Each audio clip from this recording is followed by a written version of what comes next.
আজকে আমরা চলে এসেছি নিউ টাউন হস্তশিল্প মেলা, যেটা হচ্ছে নিউ টাউন সেন্ট্রাল মলের উল্টো দিকে সিটি স্কয়ার গ্রাউন্ডে।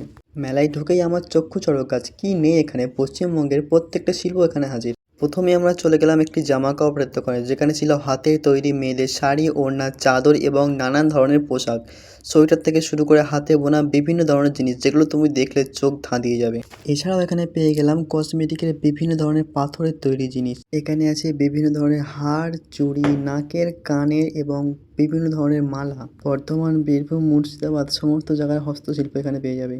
তো যাই হোক, আমার ভাইয়ের একটা সাইকেল পছন্দ হয়েছে, কিন্তু সাইকেলটা ওর থেকে অনেকটা বড় হওয়ার কারণে সাইকেলটা রেখে চলে আসলাম। এদিকে আমরা দেখতে পাচ্ছি হাতে তৈরি কাঠের ট্রে, তারপরে এখানে থাকা হাতে তৈরি ফুলগুলো না দেখলে তুমি বিশ্বাস করতে পারবে না মানুষের হাতে তৈরি জিনিস এতটা সুন্দর হতে পারে।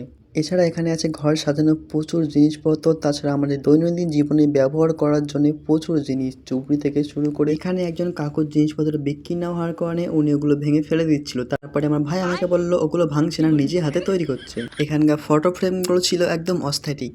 আরও আমরা পেয়ে গেলাম এই সুন্দর সুন্দর ল্যাম্পসেট, প্রিয় মানুষগুলোকে গিফট করতে পারো কিছু এই ধরনের নেম প্লেট। এখানে আসলে পেয়ে যাচ্ছ বিভিন্ন ধরনের প্রিন্টিং, সঙ্গে আছে ডিজাইনার ঘড়ি। আরও আমরা পেয়ে যাচ্ছি খাঁটি মধু, যেটা কিনা সুন্দরবন থেকে আসছে। তাছাড়াও আমরা পেয়ে গেলাম বিভিন্ন ধরনের আচার। কিসের আচার তুমি নিতে চাও, এখানে সমস্ত ধরনের আচার আছে। আচারগুলো দেখেই তো আমার জিভে জল আসা শুরু হয়ে গেল, এবং কিছু আচার আমরা টেস্টও করে নিলাম। আরও পেয়ে গেছি মেদিনীপুরের আয়না চিরুন, বাঁকুড়ার ওই ফিতা।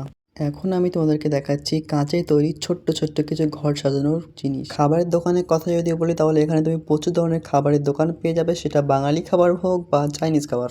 তো তোমরা কে কে এই মেলাতে আসছো সেটা অবশ্যই আমি কমেন্ট করে জানাবে, আর যদি কেউ এসে থাকো সেটাও অবশ্যই আমি কমেন্ট করে জানাতে ভুলবে না। আর হ্যাঁ, যদি ভিডিও ভালো লেগে থাকে তাহলে একটা লাইক আর একটা কমেন্ট করে অবশ্যই যাবে। ওয়েট, সাবস্ক্রাইব করতে ভুলবে না কিন্তু।